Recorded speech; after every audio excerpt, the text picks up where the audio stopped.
Hello, my name is Zach Wingate, and today we're going to be talking about excellent pandemic success.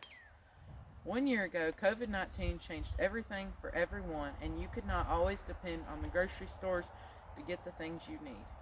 A lot of people went out and tried to start raising chickens and growing their own gardens, even if they had no prior experience with it.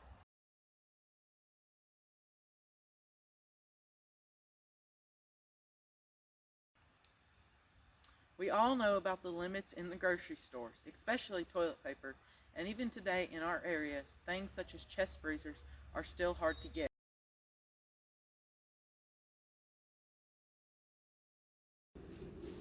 So basically, if you did not already have your own way of providing food for yourself, you were limited to what you could get in the stores.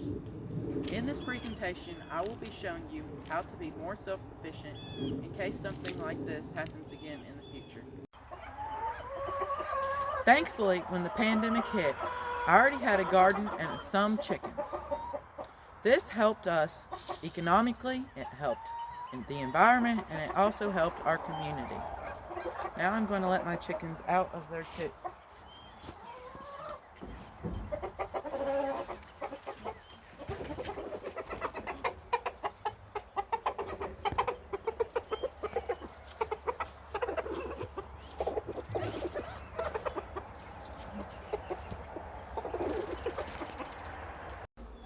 In this coop, I have 8 hens, and today I got 7 eggs. That is very good production.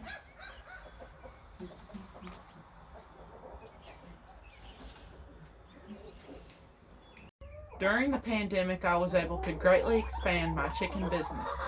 I started with only 5 chickens that we hatched in my 8th grade ag class to now having over 70 chickens. I have a wide variety of chicken ages and breeds, from baby chicks that are less than 1 week old to full-grown chickens that are over a year old.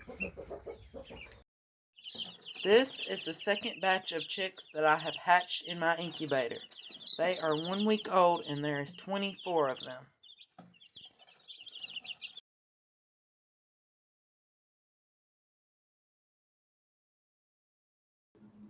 This is the newest expansion to my chicken business during the pandemic. This helps the environment because I am able to utilize lumber from our property. It connects to the economy because I was able to purchase the post before there was a large price increase. It also helps the community because I will be able to expand my chicken egg business, possibly even to the farmer's market. A chicken's diet is very important to their health and happiness. You need to make sure that they have good nutrition so that they will be happy and lay lots of eggs for you. I feed my chickens a variety of foods, which include laying pellets, whole corn, cleaned oats, and sunflower seeds. I also have grown a lot of corn in my garden this past year, and I have extra to feed my chickens. Also, I put hay in their coop because they can actually eat a lot of that, especially in the wintertime.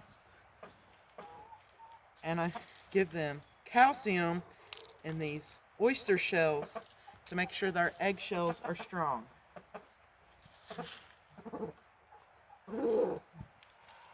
If you do not have oyster shells, you can give your chickens back their own eggshells. And my grandmother told me that if you are worried about your hens eating their own eggs, that you can brown them over a wood stove.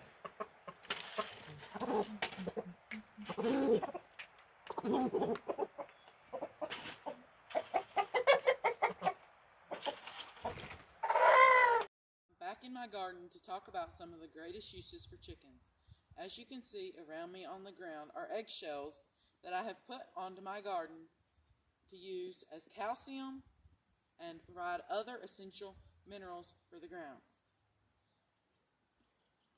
Also in my garden, I put chicken manure and soiled hay from my coop to act as a natural fertilizer for the soil.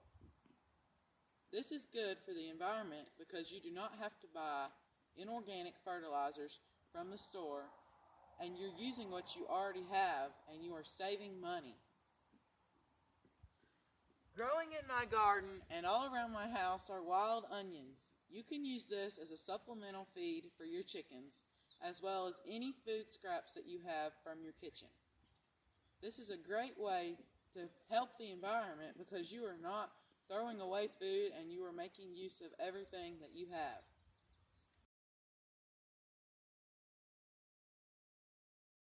Throughout my project, I have learned many valuable skills that will help me in the future, such as making a budget for feed and materials and learning how to be creative and resourceful with what I have. I have also had some challenges that I have worked through, such as having dead chickens from unknown reasons and being able to protect them from predators. Also, my first batch of eggs in my incubator didn't hatch due to an improper temperature calibration. Overall, I have had a lot of success and would recommend raising chickens and becoming more self sufficient to anyone.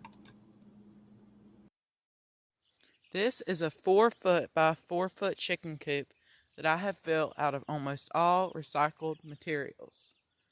It is a great starter coop for someone just beginning with chickens that only wants to have a few chickens. It is good for the economy because almost anyone can build it out of materials that they have around their house. It is good for the environment because, as you can see here, it can be moved through the grass and it fertilizes your grass as well as provides a supplemental feed source for your chickens. It is good for the community because you can teach others about chickens and get them started with chickens by helping them build something like this.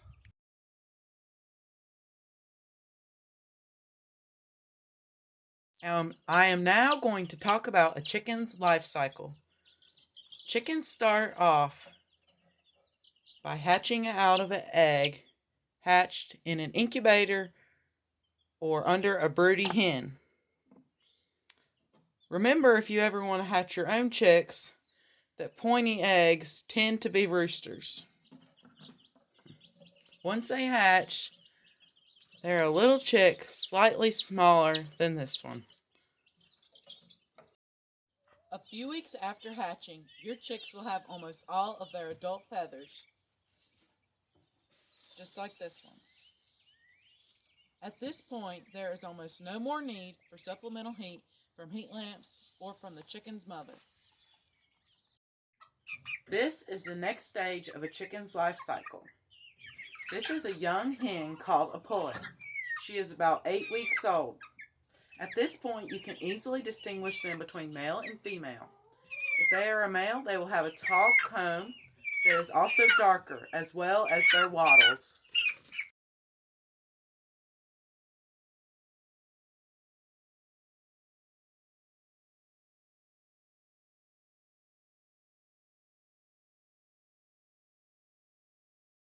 Of course, the last stage of a chicken's life cycle is a full-grown chicken. In this coop, I have both hens and roosters. That way, I can collect eggs for fertilization to use for hatching in my incubator. This will start the life cycle of the chicken all over again. I will now do a brief summary of my project by going over its 3 main points. In the pandemic, my small chicken hobby grew into a business. This is good for the economy because it provides a more diverse egg source in our area. In the future, when my business expands, I will be able to sell more eggs and have an even larger effect on the economy of our area. The next main point is the environment. What I am doing helps the environment because it provides a more natural fertilizer for my garden, and I am able to use recycled materials, which keeps more things out of the landfill. And it also benefits my community because if I am able to teach others and inspire them about the benefits of raising chickens and becoming more self sufficient, they too may also choose to live this lifestyle. Also, if it were not for members of the community like my grandparents and my ag teacher who gave me advice and encouraged me, I may not have the interests that I have. I would like to inspire others to live this lifestyle, and I would also like to thank Grayson Land Care for this opportunity.